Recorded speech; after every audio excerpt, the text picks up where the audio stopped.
Pembicaraan di WA dengan istri bulatkan tekad Panca eksekusi 4 anaknya.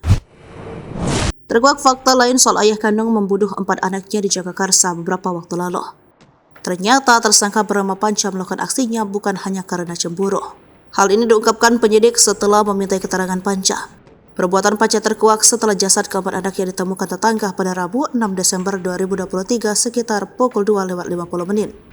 Awalnya polisi menyatakan motif pembunuhan karena Panca cemburu istrinya dekat dengan pria lain. Ternyata sebelum Panca gelap mata membunuh keempat anaknya, ia sempat berbicara dengan istrinya melalui WhatsApp. Wakasat Reskrim Polres Metro Jakarta Selatan Kompol Henry Kusyosi mengatakan komunikasi keduanya terjalin beberapa jam sebelum peristiwa pembunuhan. Dalam percakapan tersebut terjadi pertengkaran kembali melalui percakapan WhatsApp.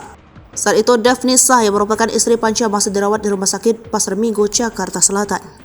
Ia sebelumnya menjadi korban KDRT oleh suaminya, sedangkan Panca berada di rumah kontrakan bersama keempat anaknya. Lantaran komunikasi keduanya tidak berlanjut, hal itu membulatkan niat Panca untuk membunuh anak-anaknya. Panca kini mendekam di rutan Polres Metro Jakarta Selatan. Ia ditahan setelah menjalani perawatan dan asesmen kejiwaan selama 14 hari di Rumah Sakit Polri Kramat Jati, Jakarta Timur. Diakui Panca sebelum membunuh, ia berdalih hanya ingin menidurkan anaknya. Polisi memastikan bahwa pesan berwarna merah yang tertulis di lantai rumah dibuat oleh Panca. Panca menuliskan puas Bunda, thanks for all.